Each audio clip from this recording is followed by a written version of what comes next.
إلى هذه ولكنة صالحة إلى حضرة نبي المصطفى رسول الله وإلى إخواني من الأنبياء المرسلين والشهداء والصالحين والملائكة المقربين خصوصا Syekhana al-Akbar Imam Junaid al-Baghdadi wa khususan yang santri malim sahibi Abdul Halim Abdul Salam Beki bin Rasul Jumbat Durati Malin wa ila khususan Imam Tajuddin Ibnu Athaillah al-Fatihah.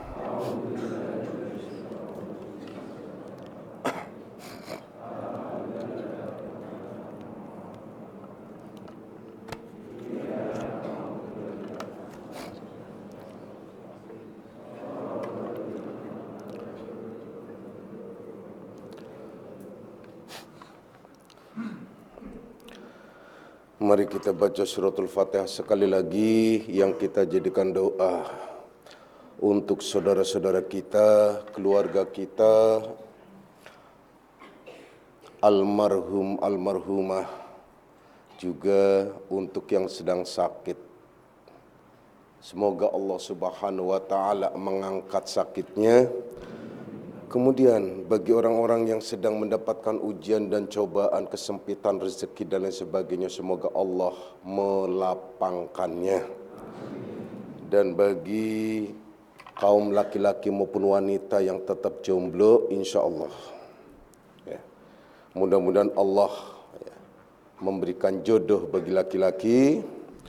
Bagi kaum wanita ialah diberikan imam. Saya katakan imam ya, imam, bukan jodoh, tapi imam, untuk membimbing dari dunia sampai akhirat. Amin ya rabbal alamin. Ila hadina wal qunatu salah al-Fatihah.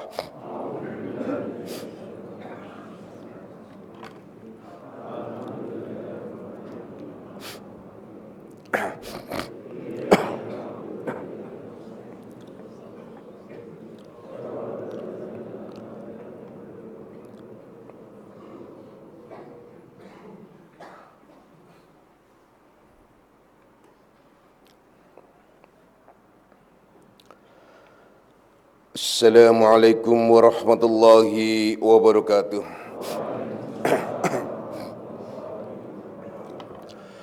Alhamdulillah, alhamdulillahilladzi karrama bani adama wastafa minhumul ulama wa ikhtara minhumuz zuhada wal hukama wal kurama wa faddala minhumul arifina billahi wasifati wal asma wa azaqahum lazzatal mahabbati wa tallahum haqiqatil asya'i minal ardi was sama.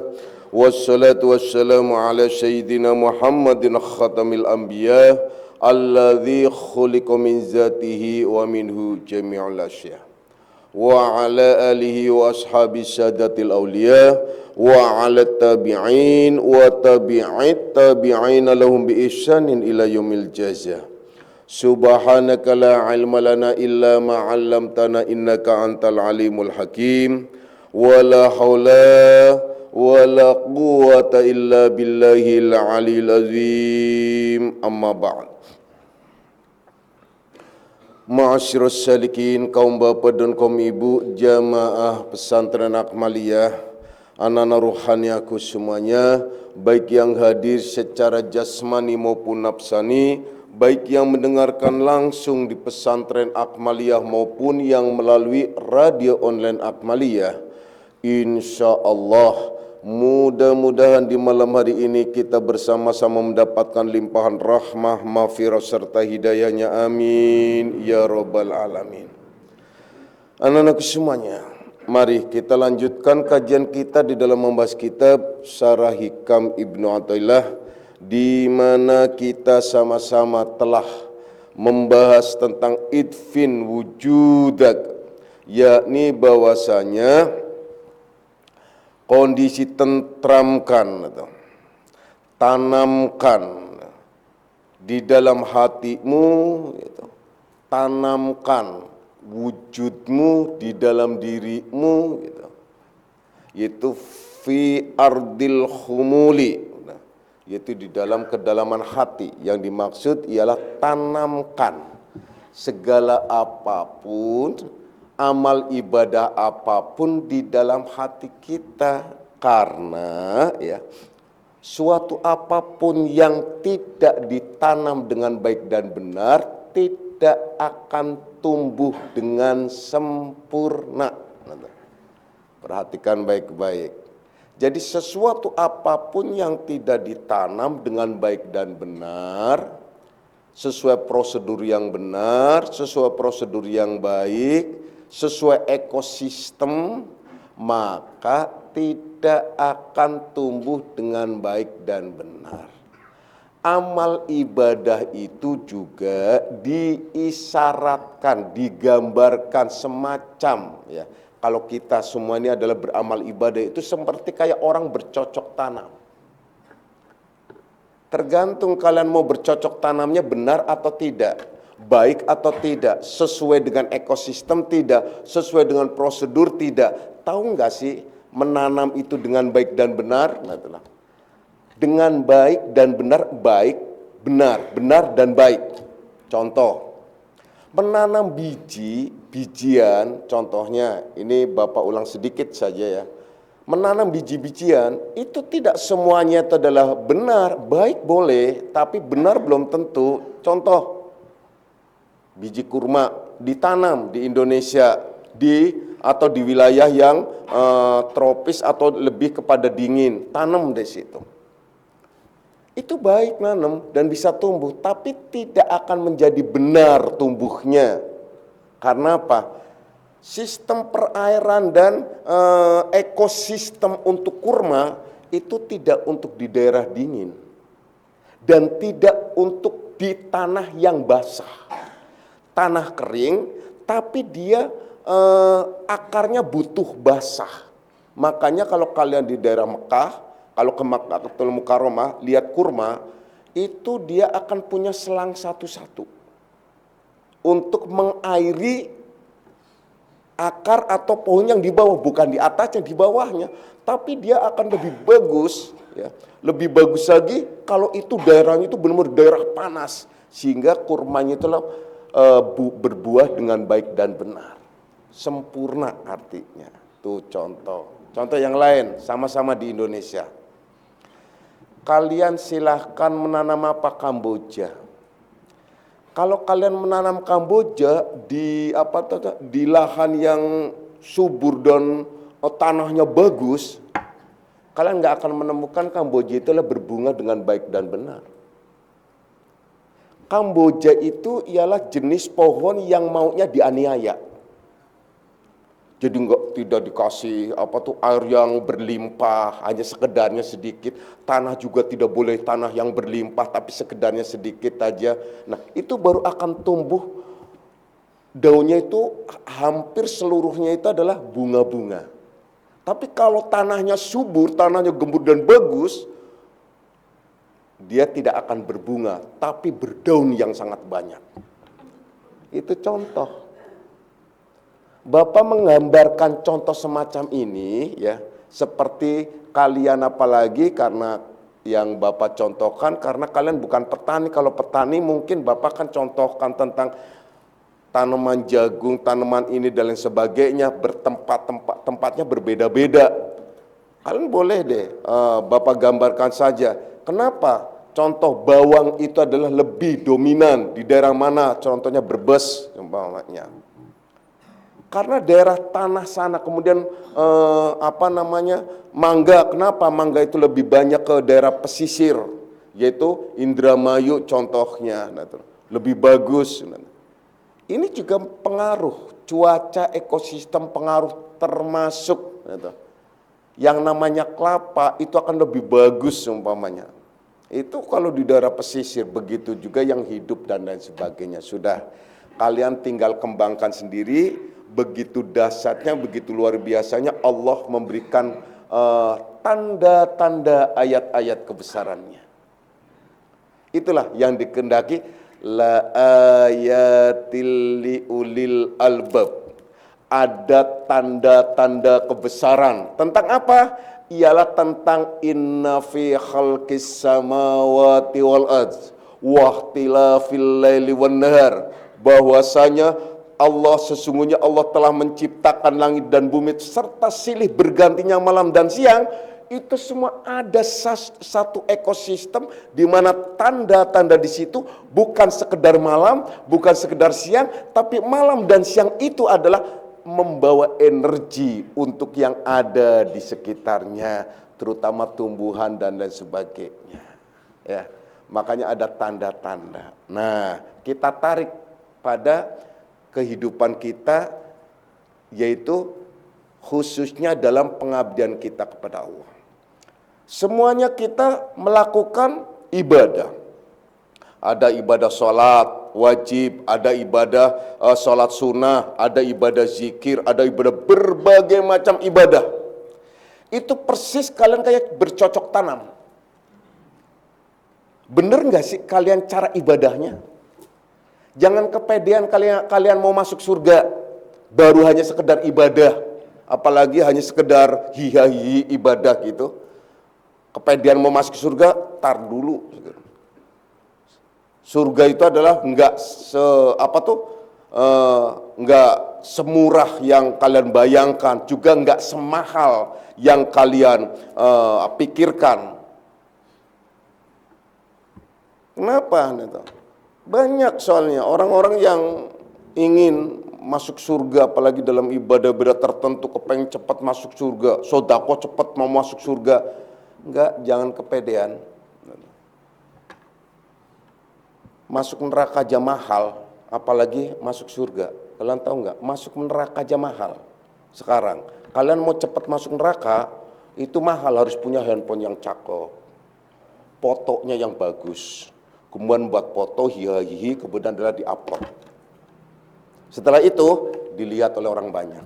Setelah dilihat orang banyak, ternyata dia itu pas meninggalnya belum sempat menutup FB-nya, belum sempat menutup Instagram-nya, belum sempat menghapus semuanya. Itu kan kemaksiatan.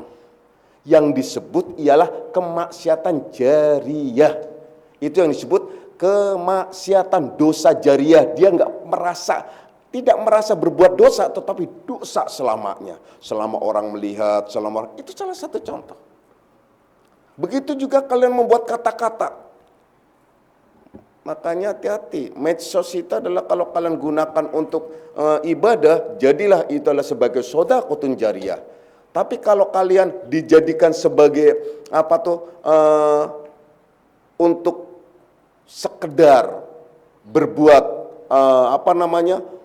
berkata-kata, bercurhat gitu, yang tidak pantas di situ, atau hanya sekedar untuk mengupload foto-foto seumpamanya, foto-foto seksi kalian, percayalah, mungkin kalian yang melakukan ini adalah tersinggung dengan saya. Masa bodoh, saya nggak ada kepentingan.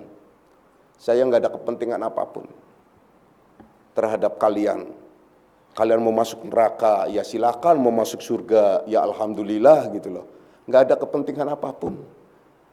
Percayalah, akan menyesal seumur hidup. Dan nanti kalau di akhirat nanti, baru teriak-teriak, Bapak tolongin, iya. Insya Allah saya tolongin ntar ya. Kenapa? Ntar 2 hari lagi. Gitu. Udah teriak-teriak kan, tolongin. Karena apa? Murid-murid itu akan mendapatkan syafaat dari mursyidnya. Mursyidnya berhak juga menunda syafaat itu. Ntar 2 hari ya. Gitu. Enggak Pak, tolong sehari aja. Bapak mau pergi. Sehari deh Pak, tolong sehari. Iya oke sehari. Ntar sehari. Sehari di sana itu sama dengan 1000 tahun di bumi. Kecuali kalau ntar ya, sebentar lagi gitu, lain masalahnya. Jadi kalau kalian adalah tidak mendapatkan energi atau syafaat dari Nabi besar kita Muhammad sallallahu alaihi wasallam, dan tidak mendapatkan syafaat, mengalir lagi syafaat dari mursyidnya dan para kekasih-kekasih Allah dan gurunya, jangan kepedean deh masuk surga. Percaya. Ayo hitung-hitungan. Ayo kalian bikin grafik hitung-hitungan tentang pahala dan dosa. Itu saja belum tentu masuk surga loh. Hitung-hitungan pahala dan dosa belum tentu masuk surga. Kenapa? Karena pernah ada yang datang kepada Allah Subhanahu wa Ta'ala dengan bangga amalnya, 1000 tahun saya telah beramal, tidak pernah melakukan kemaksiatan cara lahiriah, tapi dia ada kemaksiatan yang batiniah. Kenapa? Kemaksiatan batiniah dia itu tidak karena apa-apa, hanya tidak bersyukur tuh. Tidak mensyukuri apa yang telah Allah berikan pada kita. Apa sih? mensyukuri nikmat mata dia bisa memandang, mensyukuri tentang nikmat telinga bisa mendengar, mensyukuri tentang nikmat mulut bisa berkata-kata, mensyukuri tentang nikmat berbagai macam nikmat. Dia tidak mensyukuri itu, artinya tidak merasakan bahwa itu adalah dari Allah. Tidak merasakan bahwa itu anugerah dari Allah. Dia anggap itu adalah dari dirinya sendiri. Atau itu dapat sejak lahir. Padahal itu anugerah dari Allah. Dia datang pada Allah. Ya Allah, mana janjimu? Saya mau masuk surga karena amal ibadahku banyak. Tidak bisa kalau kanya kamu. Janjimu adalah barang siapa yang beramal soleh. Iya, dengan catatan juga bersyukur. Catatannya apa lagi? Semua yang masuk ke dalam surga itu karena rahmatku. Udah, akhirnya ngotot sama ngotot. Baiklah kalau gitu, rahmat saya terhadapmu cukup satu pandangan mata yang ada padamu, yang kamu tidak syukuri. Amal ibadahmu ada seumur hidup kamu, hitung. Coba timbang, lebih berat mana? Ternyata jauh jomplang lebih berat satu mata. Hanya sekedar satu mata. Ini baru satu mata loh. Ini belum mata yang lainnya. Belum lagi gerakan yang lainnya. Belum lagi kenikmatan yang lainnya. Apa kalian gak merasakan nikmatnya pada saat buang angin? Nikmat itu loh. Coba kalau gak terasa. Berat kemana-mana loh. Serius dong, bener tuh. Nikmat, kalian bisa. Betapa kalian bisa membuat mode-mode gitu. Wah, mode-mode apa? Mode-mode kentut gitu. Iya kan? Mode kentut ada mode silent, ada mode vibra, ada mode ya kan? Wih kan cakep-cakep itu. Itu bisa diatur loh. Apa kalian yakin bahwa semua yang ada di sini adalah tidak ada yang kentut selama ngaji? Yakin benar bahwa tidak ada yang kentut? Saya yakin, hakul yakin ada yang kentut. Cuman dia adalah karena dikasih oleh Allah, itu tadi, mode-mode itu tadi, setelan itu. Kalau di mobil kan ada mode Eco Pro, ada mode Comfort, ada mode Sport gitu loh. Kalau yang Sport itu adalah, wah itu keren tuh kan. Ya kan, contoh-contoh, itu contoh yang sederhana. Coba ya, itu baru sedikit sekali loh. Ya, udah jelas. Nah, amal ibadah kita itu ya, itu macam-macam amal itu. Karena kemarin kan sudah dijelaskan lagi sebelumnya bahwa beraneka amal ibadah yang Allah turunkan, yang Allah perintahkan macam-macam amal ibadah, karena beraneka ragam pula rahmat Allah, anugerah Allah yang diturunkan kepada hamba-hambanya. Makanya banyak kita adalah berbagai macam amal ibadah. Ada sholat wajib, ada sholat sunnah, ada zikir, ada macam-macam. Dan itu punya tempatnya masing-masing. Kalau kalian contohnya mau minta sesuatu terhadap Allah, pengen dibukakan rezekinya, dilapangkan rezekinya, kalian sholatnya apa? Sholat tahajud tiap malam. Salah nanam itu namanya. Bagaimana? Ya kalian harus istiqomah sholat duha. Kalau malam kalian sholatnya apa? Sholat tasbih. Kalau mau ditambah lagi, yang lain apa? Boleh. Ialah sholat hajat. Itu baru benar, baru pas nanamnya namanya. Karena apa? Kalian ingin. Maka siapa saja orang yang makanya disebut sholat tasbih itu minimal adalah seumur hidup itu sekali. Karena apa? Itu untuk menghimpun semua rizki. Apalagi kalian bisa tiap malam, bisa tiap minimal seminggu sekali dan lain sebagainya. Itu salah satu contoh sholat duha tiap hari bagi kaum wanita. Suami pergi ke kantor, kalian bukan yang ngerumpi ke tetangga, tapi kalian langsung sholat 4 rakaat, yaitu sholat duha, Allahu Akbar, mendoakan. Suami pergi, kalian mendoakan. Saya nggak punya suami pak, ya sudah suami orang aja didoakan, Allahu Akbar. Ya, kan, ya namanya sodaqotun jariyah itu namanya. Ya, udah. Kita lanjutkan lagi, ya. Itu contoh. Nah, jadi itu baru cara menanam. Cara menanam, jadi banyak tuh. tanaman-tanaman kalian gimana nanam apa saja, sholat wajib. Jangan kalian kepedean sholat wajib itu mendapatkan sesuatu yang istimewa. Sholat wajib itu baru pas-pasan. Artinya apa? Karena kalian harus menunaikan kewajiban, sehingga pada saat kalian melakukan, kalian tidak berdosa. Tapi bukan berarti kalian melakukan, kalian mendapatkan istimewa. Tidak. Kalau kalian mendapatkan istimewa itu anugerah bonus dari Allah. Karena bacaan-bacaan yang kalian baca di dalam sholat wajib itu. Karena sholat wajib contohnya, la sholata illa bil fatihah. Tidak ada sholat kecuali dengan fatihah. Jadi yang wajib bacaan di dalam sholat ialah fatihah. Selainnya sunnah. Nah, bacaan-bacaan doa yang sunnah-sunnah itu yang menghasilkan pahala, yang menghasilkan keistimewaan. Apalagi pada saat sujud, apalagi setelah sholat, kemudian kalian doa dan sebagainya. Itu yang istimewa, itu yang mendapatkan lebihan. Kalau istilah orang kerja itu overtime, atau boleh saja disebut lembur dan lain sebagainya. Itu contoh. Kalau sholat wajibnya itu sendiri kalian baru pas. Baru pas melaksanakan seperti kalian wajib pakai helm. Itu bukan berarti kalian dapat hadiah dari polisi karena kalian pakai helm waktu naik motor. Tidak. Kalian pakai SIM, bawa SIM, nyetir mobil. Itu bukan berarti kalian mendapatkan hadiah dari pemerintah. Karena kalian wajib punya SIM untuk yang nyetir mobil. Untuk keselamatan kalian, jadi pada saat tertentu di jalan itu tidak kena tilang. Nah, kalau kalian nggak sholat kena tilang, tilang siapa yang menilang? Menilang itu malaikat. Nah itu loh. Kalau polisi sumpamanya bisa biasa bisa diajak 86 sumpamanya polisi apa? Yaitu polisi dunia. Nah kalau polisi akhirat tidak ada istilah 86. Ya. Damai-damai itu nggak ada istilah itu. Yang ada ialah aku menuruti perintah Allah. Selesai. Nah, sholat-sholat yang lain setelah itu ini baru tata cara yang benar. Nah, kemudian dia akan menjadikan tumbuh yang baik dan bagus kalau semua ibadah itu di dalamnya ada ruh. Karena sesuatu apapun nggak bisa tumbuh dengan baik kalau tanpa ruh. Nah, ruhnya ibadah itu ialah ikhlas. Nah, apa itu ikhlas? Rela? Bukan. Apa itu ikhlas? Ikhlas itu nggak inget apa-apa. Bukan, nggak inget apa-apa itu orang gila. Ya. Apalagi ikhlas itu, ya pokoknya ikhlas kata ustadzah saya, kata ustadzah kalau Allahu Akbar tuh nggak inget macem-macem, udah anteng banget gitu. Itu orang lupa. Bukan. Nah terus nggak denger macem-macem, nggak melihat apa-apa, salah.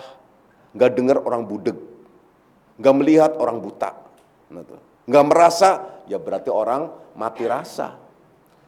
Kalian sholat itu tetap Allahu Akbar, Bismillahirrahmanirrahim. Kalian mata melek juga ngelihat sesuatu, telinga juga mendengarkan sesuatu. Namun semua penglihatan dan pendengaran, rasa, penciuman itu tidak akan mempengaruhi fokus kalian, tidak akan mempengaruhi niat kalian, tidak akan mempengaruhi nafsu kalian. Contoh,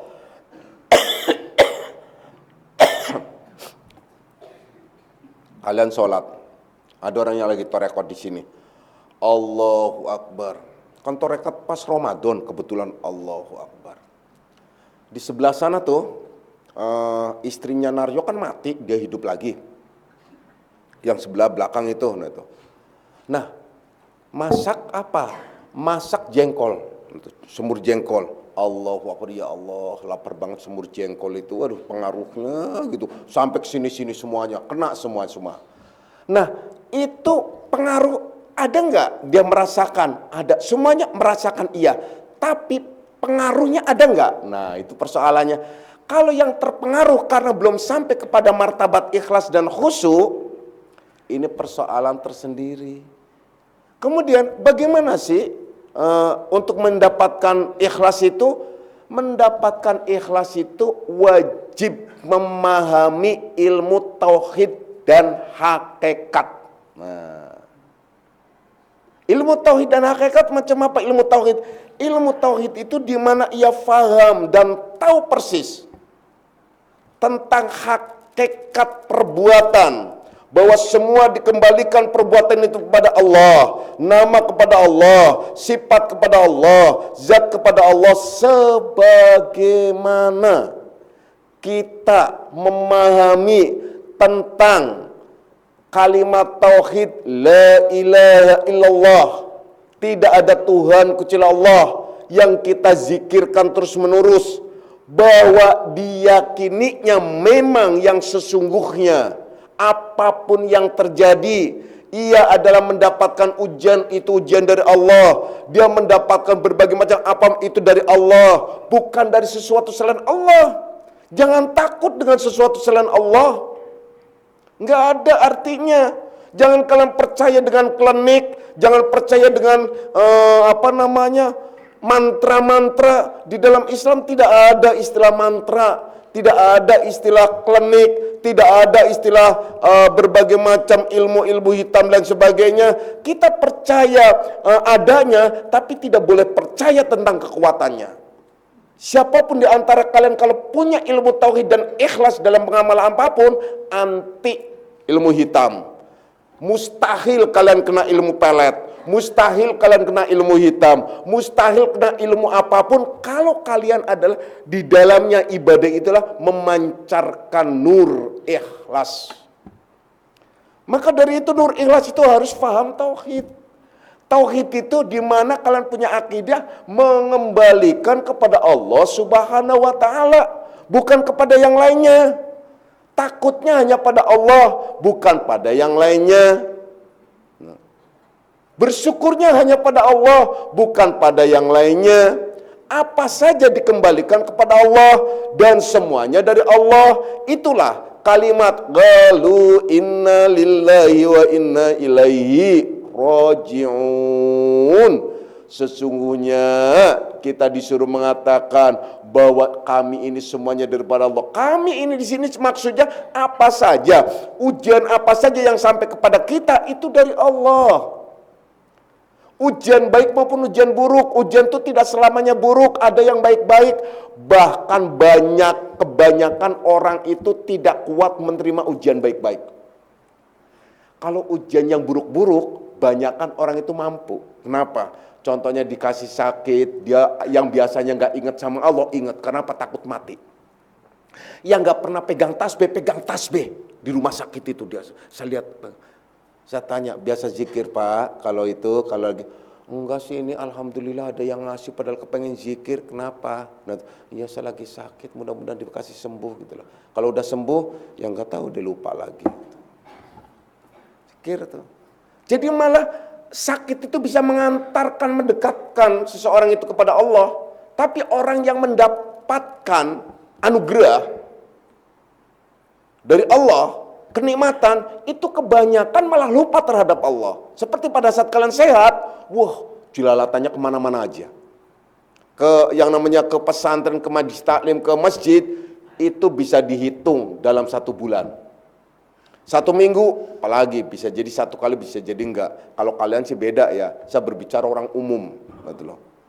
Kalau kalian udah jelas, kalian ngaji di sini tiap malam minggu, kemudian malam Sabtu, malam Rabu, dan ada yang Ahad pagi, minimal adalah 3 kali atau 2 kali dalam seminggu.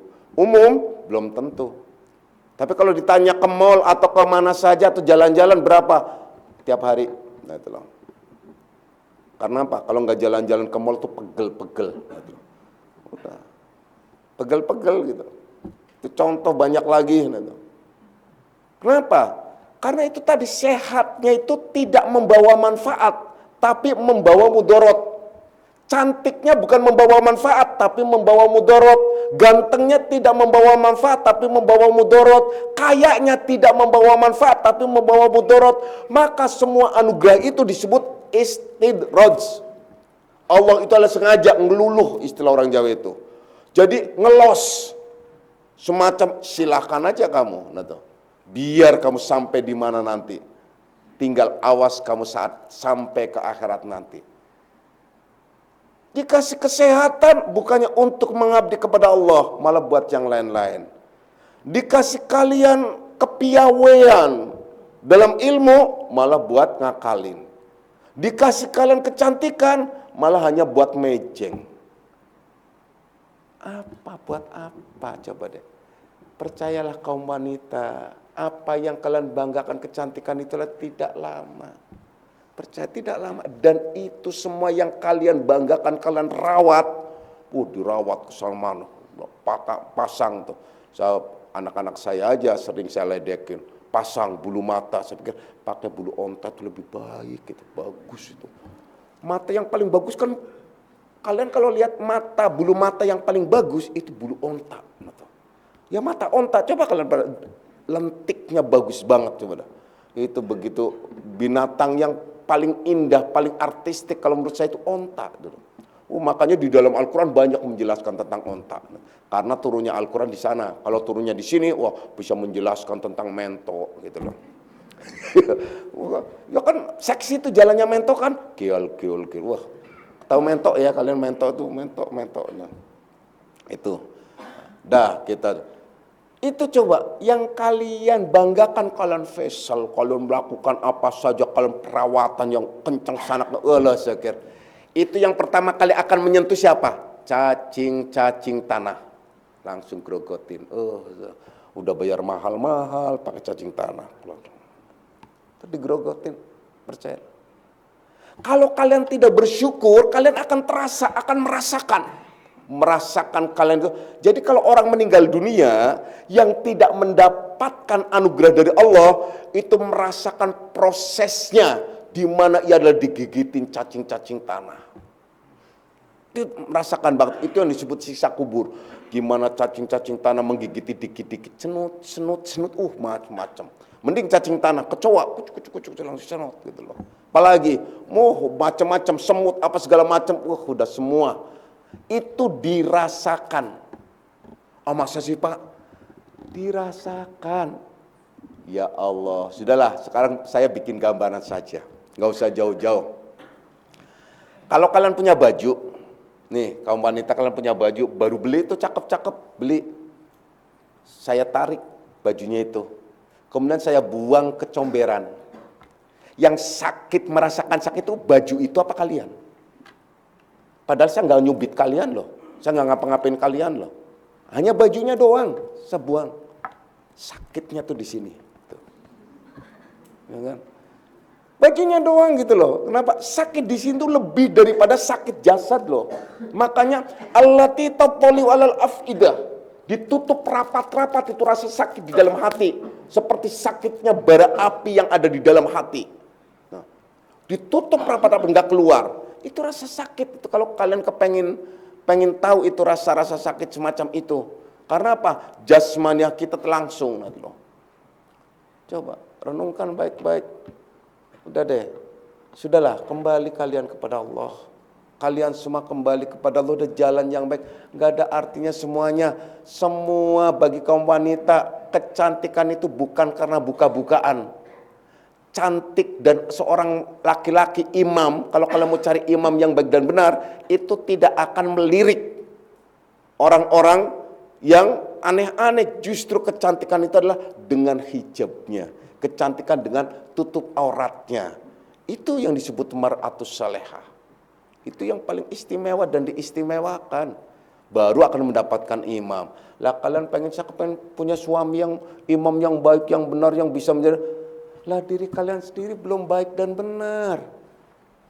Karena wanita baik-baik adalah untuk laki-laki baik-baik, laki-laki baik-baik adalah untuk wanita baik-baik. Kalau ada laki-laki yang tanggung jawab imam baik dan benar, ya berarti wanitanya akan mendapatkan yang baik, atau yang baik dan benar juga itu loh. Artinya kita introspeksi kembali ke dalam diri kita masing-masing. Kalau kita ingin mendapatkan sesuatu yang baik, maka kita baiki dulu. Jangan kalian sebagai istri menuntut suaminya adalah sabar, seorang suami menuntut istrinya sabar, sementara diri kalian sendiri adalah tidak menampakkan perbuatan, perkataan, itu menunjukkan perkataan, perbuatan yang didengar oleh istri maupun suami itu menyebabkan dirinya sabar. Jadi kalian laki-laki jangan egois. Jangan egois, wih istri wanita itu sabar ya, kamu harus sabar gitu. Iya, kalau kalian ingin melihat istrinya sabar, jadilah diri kalian kelakuan, perbuatan, perkataannya itu yang menyebabkan dipandang oleh istri itu jadi sabar. Nggak connect. Suami nyuruh sabar, tapi kelakuannya jungkir balik. Gimana? Nggak benar. Itu salah satu contoh, jadi begitu. Nah, kembali lagi kepada masalah amal perbuatan tentang ikhlas. Ya. Bahwa ikhlas itu menjadi ruh amal perbuatan. Maka dari itu ikhlas itu adalah harus kalian bisa mengerti, memahami ilmu tauhid dan hakikat. Nah, ilmu tauhid dan hakikat, ilmu tauhid, ilmu yang tauhid yang benar, yang baik dan benar. Ya. Maka dari itu, ya, kemudian untuk memahami ilmu tauhid yang baik dan benar dalam pengamalannya, perhatikan baik-baik di sini lanjutannya. Manafa'al qalba syai'un misla ujlatin yadkhulu biha medani fikrah. Jadi manafa'al qalba, tidak suatu yang sangat berguna bagi hati, syai'un, misla uzlatin, yaitu sebagaimana menyendiri untuk masuk, yadkhulu biha, untuk masuk kepada apa? Medan fikrah, yaitu untuk masuk ke medan fikrah atau masuk ke ruangan berpikir. Nah, kalimatnya begini kalau diterjemahkan secara bebas. Tidak ada yang lebih bermanfaat, lebih istimewa, lebih baik, lebih berguna untuk hati dan jiwa kita, untuk diri kita, untuk kehidupan kita, kecuali pada saat kita mau menyendiri, dalam tanda kutip menyendiri, kita mau menyendiri, kemudian kita masuk ke wilayah berpikir, ke wilayah berpikir, dan di dalam pemikiran itu mampu menghasilkan berbagai macam perubahan untuk dirinya.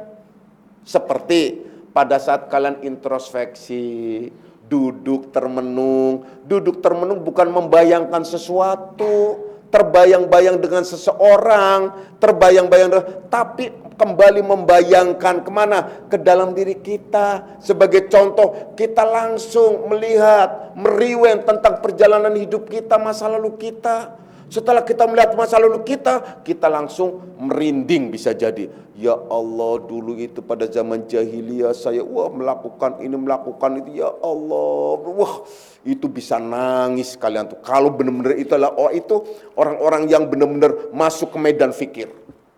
Bisa nangis itu. Itu pentingnya iktikaf. Ini yang dimaksud adalah ujlah di sini ialah iktikaf. Makanya kalau merenung malam itu setelah sholat malam itu bukannya aneh-aneh, itu lebih banyak merenung. Itu yang introspeksi, yang disebut muhasabah. Itu muhasabah, itu yang paling baik, yang paling bagus. Langsung terus meriwayat. Karena apa? Karena yang paling jauh di antara kita, yang dijangkau itu sangat jauh, ialah masa lalu kita. Itu gak bisa dijangkau. Maka dari itu bukan untuk disesali dan didramatisir, tapi kita lihat, menyesal iya, namun penyesalan itu akan menjadi tumbuh perbaikan berikutnya. Bukannya menyesal perbuatan yang lalu telah dilakukan, tapi kita sadar betul akan melakukan lagi, bahkan suka melakukan perbuatan yang masa lalu, seperti masa lalu itu, hanya beda versi. Itu namanya bukan penyesalan. Ingat, untuk meriwayat semacam itu adalah perjalanan orang-orang yang taubatan nasuha. Kalau di dalam sebuah kitab itu menyatakan bahwa at-taubatu wajibun ala kulli dzambin. Taubat itu wajib bagi setiap orang yang merasa dirinya berdosa. Manusia itu semuanya berdosa. Nah, taubat itu ada macam-macam. Ada yang disebut taubatan nasuha, ada yang disebut taubat, ada yang disebut istighfar. Istighfar, taubat, taubatan nasuha itu beda tingkatan-tingkatannya. Tapi intinya taubat. Taubat itu adalah tingkatan aja, nasuha itu adalah tingkatan karena dia benar-benar sampai kepada tingkat keikhlasan. kemurnian. Nah, bukan taubatnya taubat sambel, udah pedes megap-megap, udah berhenti, giliran nggak lama, baru 1 jam yang lalu dia megap-megap. Lihat bakso lewat, dasar perempuan itu, nggak tahu tuh, rata-rata perempuan itu senang banget bakso, saya itu heran gitu loh. Langsung mesen bakso lagi, yang pedes lagi. Itu namanya taubat sambel gitu loh. Kalau taubatan nasuha itu benar-benar apa yang telah dilakukan itu tidak akan melakukan lagi. Karena apa? Syarat taubatan nasuha itu ialah pertama, berhenti dari segala perbuatan yang telah dilakukan. Yang kedua, menyesali. Tuh, menyesal apa yang telah dilakukan. Yang ketiga, berjanji untuk tidak mengulangi. Kalau ada kaitan manusia, antar manusia, ditambah satu lagi, selesaikan urusannya dengan manusia. Yang merasa urusannya dengan pinjol, nah lagi-lagi nih saya katakan pinjol lagi. Sudah dikatakan haram pinjol, masih ngeyel juga, salikin. Ada juga minjem pinjol lagi. Ada BM Pas, silakan ajukan sesuai dengan prosedur, pasti kalian akan dikabulkan. Tapi jangan aja kemudian pinjamnya adalah 200 juta, ya kelenger lah BM Pas itu. Ya kalau kalian semuanya butuh 2 juta, 3 juta, 4 juta, bahkan 10 juta seumpamanya masih bisa ditangani, karena itulah untuk umat, dari umat, untuk umat, dari kalian, untuk kalian semuanya kan. Di samping kalian melakukan apa itu bisa. Nah, ini masih ada salikin. Bapak sudah berulang kali mulai dari awal tahun. Ini adalah mengatakan jangan pinjol, masih saja. Masih ada lagi. Kalau ada lagi yang sengaja, dengan sengaja ada berulang, saya katakan haram menjadi anak rohani saya. Saya katakan sekali lagi, sampaikan, haram menjadi anak rohani saya. Saya nggak akan mengakuinya. Ngeyel, pinjol, udah disediakan. Bapak sengaja membuat Baitul Mal ini adalah untuk menangani terutama adalah orang yang terjerat dalam hal ini. Tapi kalau udah sengaja menggulung-gulung, ini lain persoalannya. Ini bergulung-gulung gitu ya. Pinjam kalau kalian butuh 2 juta, 3 juta, jangan kalian ke pinjol, kalian ke BM Pas. Pertama adalah tidak kena bunga. Yang kedua itu adalah dari kalian juga. Yang ketiga kalian tidak akan kena debt collector. Nah itu loh. Yang keempat kalian juga sama dengan ibadah. Jadi bersih, tidak ada sedikit pun rentenir, tidak ada. Nah yang namanya bunga, apalagi bunga saja tidak ada haram hukumnya. Kemudian pekerja-pekerjanya yang yang mengelola itu juga benar-benar ibadah, ikhlas. Kenapa? Karena tidak mendapatkan gaji sepeser pun. Oleh karenanya saya tugaskan orang-orang yang memang setiap saat jam 12 malam atau jam berapa saja bisa melakukan. Makanya transaksinya sampai kadang jam 12 malam. Karena apa? Itu tadi. Orang-orang yang benar-benar ikhlas di jalan Allah. Contoh lain lagi, ini jadi melebar. Jadi, tolong kasih tahu ke yang lain. Kalian, kalau ada orang yang memang jungkir balik butuh, jangan malu-malu, sesuai dengan prosedur. Karena ini adalah amanat umat, amanat jamaah, amanat dari Bapak juga, sesuai dengan prosedur. Saling tolong menolong, ta'awanu 'alal birri wat taqwa. Sumpamanya butuh segera cepat, contohnya munasik langsung menghandle setelah dia adalah mengajukan ke BM Pas. Contohnya, BM Pas sudah connect, oke, sudah disetujui, bisa diambil, karena bisa diambil malam Sabtu atau bisa hari apa saja, tapi ada malam Sabtu, artinya malam-malam pengajian. Munasik harus ada uang kas, tangani dulu. Nanti dari BM Pas bisa langsung munasik, dan itu sering berjalan semacam itu. Nah, itu pentingnya, itu yang disebut ta'awanu 'alal birri wat taqwa, saling tolong menolong dalam hal yang baik. Nah, di sini juga ruhama bainahum, saling kasih mengasihi. Saya ulangi lagi, laisa minni, bukan golonganku. Yang dengan sengaja dan sudah Bapak kasih tahu dan sudah dikasih kesempatan dan sudah ini masih tetap ngeyel pinjol, laisa minni, bukan golonganku. Catat itu baik-baik. Anak-anakku semuanya, kembali lagi ya. Jadi ya, di sini dijelaskan bahwa medan fikir itu ialah untuk manfaat, bukan mengulang perbuatan. Bukan mengulang perbuatan, apa yang perbuatan telah lalu itu langsung. Dia berpikir itu taubatan nasuha. Nah, makanya taubatan nasuha itu apabila tidak ada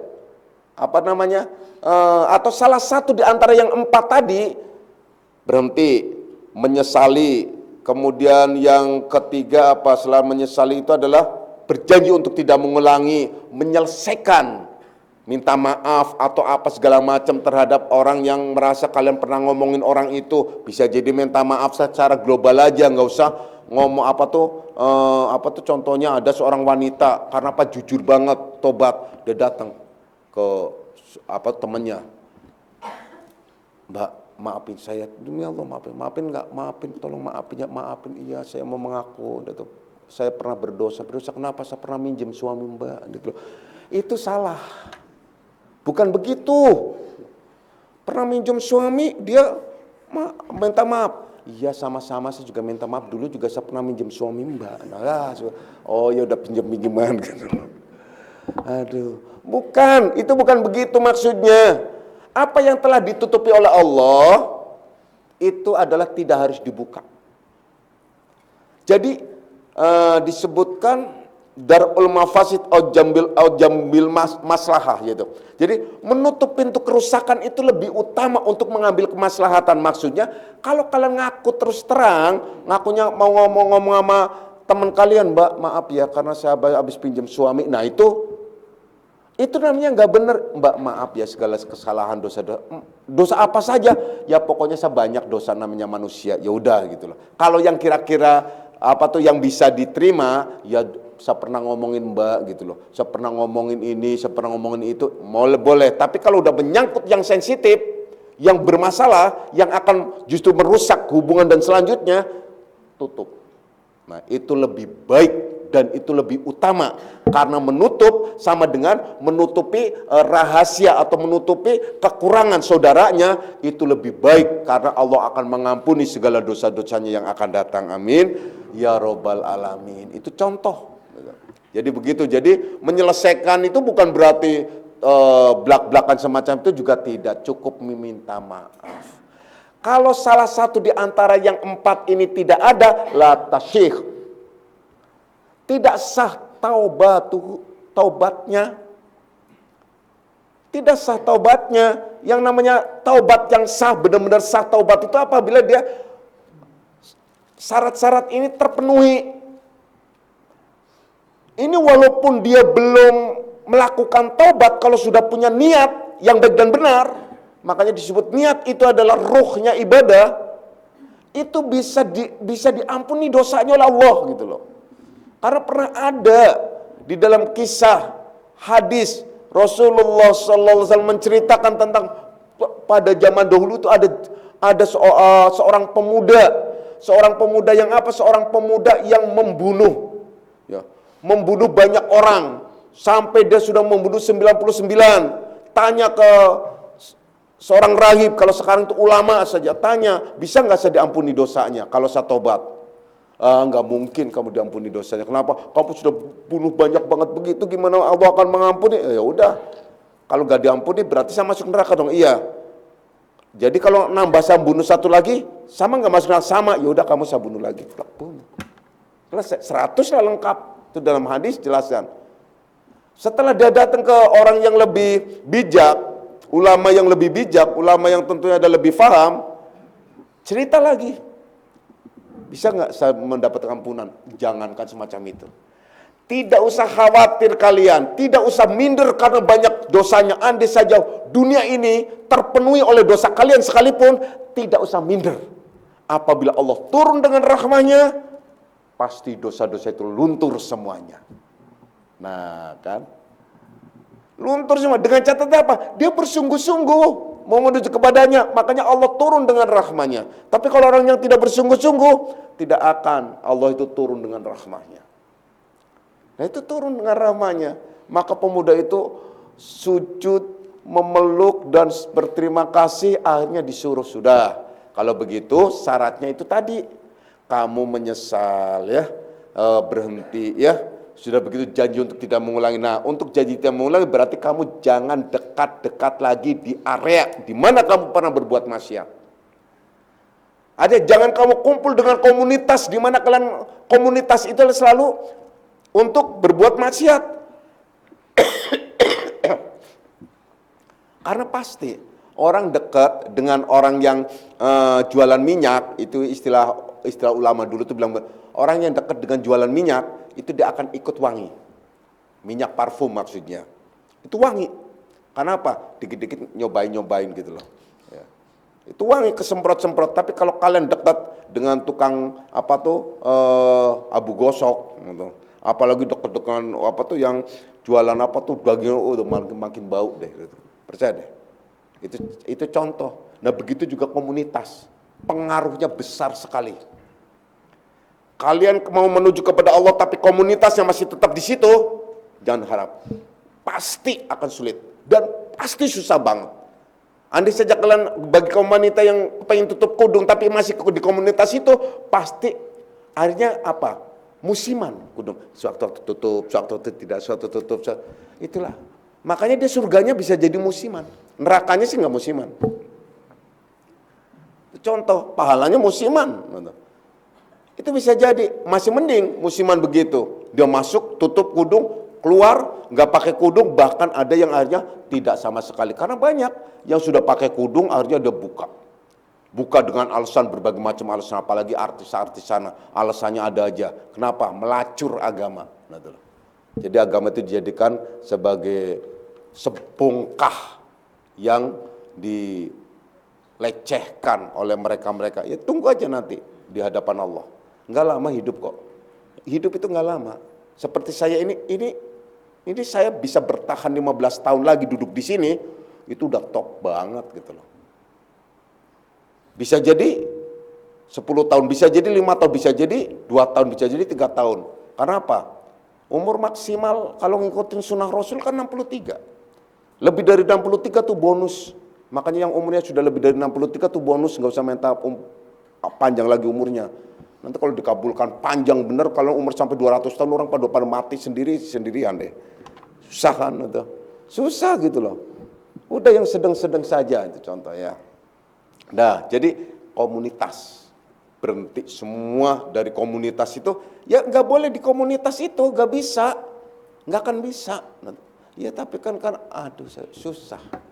Kalau sudah mulai kaitannya dengan masalah dunia, udah susah. Maka dari itu di sini dijelaskan bahwasanya ujilah akhirnya menyendiri, mengheningkan hati itu ada dengan berbagai macam tingkatan bagi manusia itu. Pertama, mu'tazal dengan hatinya, tapi tidak dengan jasadnya. Artinya dia menyendiri, jasadnya tetap di tempat ramai, tapi hatinya yang selalu menyendiri. Hatinya selalu, ini orang-orang yang khusus yang sudah selesai. Ini orang-orang yang muntah, para arifin billah, para orang-orang, para mursyid, orang-orang yang diistimewakan oleh Allah, para kekasih-kekasih Allah, itu hatinya sudah selesai. Jadi tidak mudah terpengaruh apapun. Walaupun dia bergumul atau di antara dunia sekalipun, nggak ada masalah, persis kayak ikan di lautan. Walaupun ia ada di antara air asin, hidup di air asin, tapi jasadnya, maksudnya dagingnya, dirinya itu tidak terkontaminasi oleh rasa asin itu. Apa sebabnya? Karena dia hidup. Kalau mati, terkontaminasi. Nah, orang-orang yang ada di jalan Allah itu hidup hatinya. Selalu ingat terhadap Allah. Jadi tidak mudah terkontaminasi. Dunia itu hanya di tangan, bukan di hati. Kalau sampai ke dalam hati, menjadi sampah. Kalau sudah menjadi sampah, menjadi pengap. Kalau sudah menjadi pengap, udah aneh-aneh lagi. Nanti apa? Udah pengap, udah macam-macam pengap, udah sampai kepikiran-pikiran, akhirnya gelap-gelap, akhirnya ngaco ngomongnya. Nah, akhirnya ya udah, akhirnya persis kayak klinik, gitu. Ngaco macem-macem. Ada hitungan Jimalutu, tahu nggak Jimalutu tuh? Jimalutu siji 5 Jimalu telu tu pitu, gitu. Itu hitungan, pokoknya kalau kalian datang ke satu tempat, kemudian ada hitungan Jimalutu, kamu itu tulangannya itu ada sekian, kemudian digabungkan sekian, ketemu sekian, dan ini, itu Jimalutu, itu ada klinik. Itu pasti klinik. Nah, itu adalah karena primbon dari Jawa, dan itu adalah filsafat Jawa, siji lima, telu pitu itu adalah hari rangkep. Limanya itu adalah hari seperti pon, wage, kliwon, apa tuh, manis, pon, terus apa lagi? Legi ya, paing dulu ya, paing legi, terus apa? Pon, wage, kliwon, nggak ngerti nih, kliwon itu. Nah, 5 ini rangkep 7, makanya 5 ini rangkep 7. Nah, makanya ada istilah salapan. Nah, kalau kalian lihat kalender Sapo, kalender Jawa, kalender itu akan ketemu itu semua. Nah, itu jadi hitungan yang aja dikait-kaitkan dengan kondisi dan keadaan. Nah, kamu tuh balungannya 7, kemudian remek 2, nah itu loh. Nah, tugel 1, nah itu. Nah, ini nggak ketemu nih. Nah, kalau ketemunya harus apa? Ketemunya harus orang yang balungannya ada macam-macam.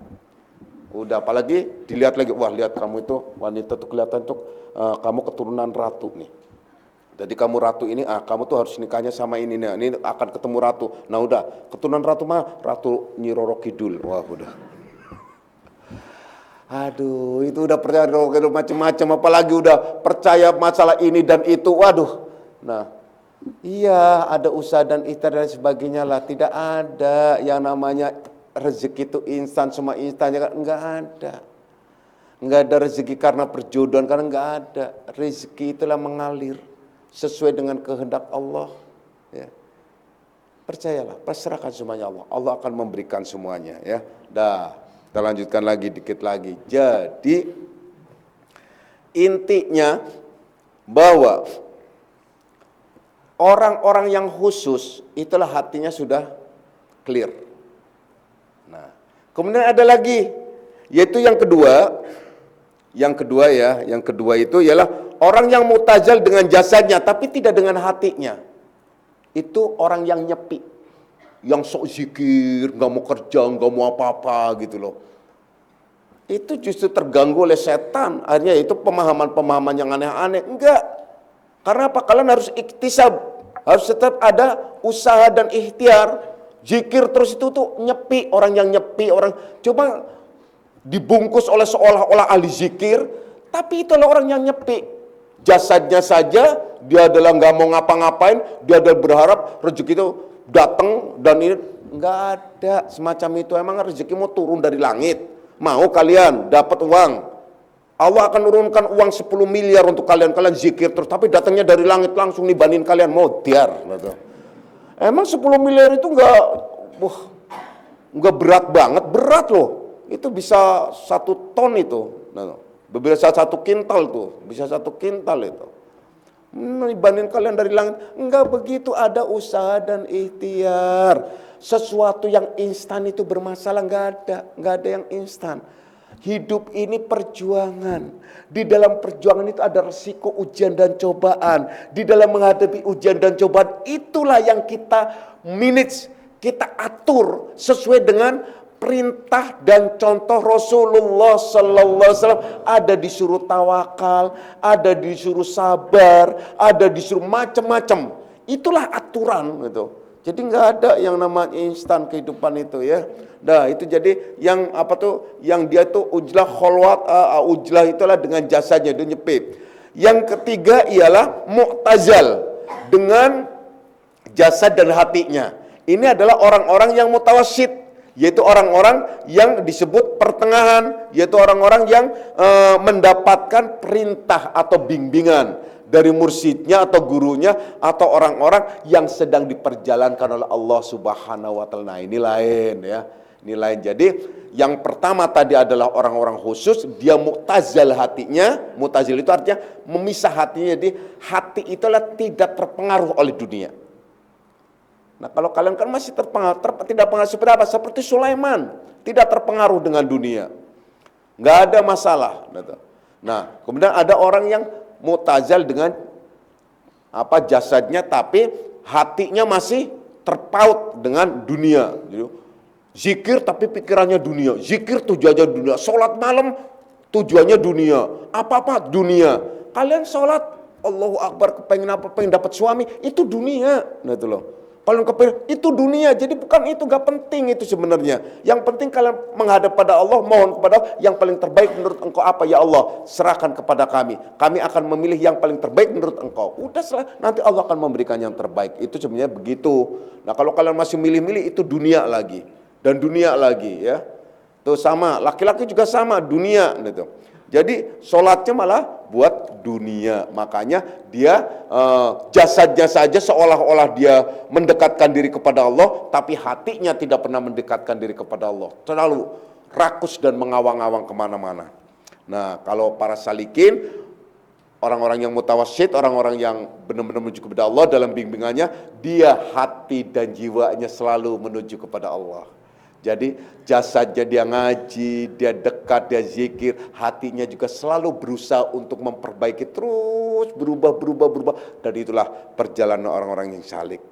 Anak-anakku semuanya. Kemudian ya, fikir dalam martabat, insya Allah kita akan lanjutkan pada kajian yang akan datang ya. A'udzubillahi minasyaitonirrajim. Bismillahirrahmanirrahim. Raditu billahi rabban alamin wa bi Muhammadin nabiyya.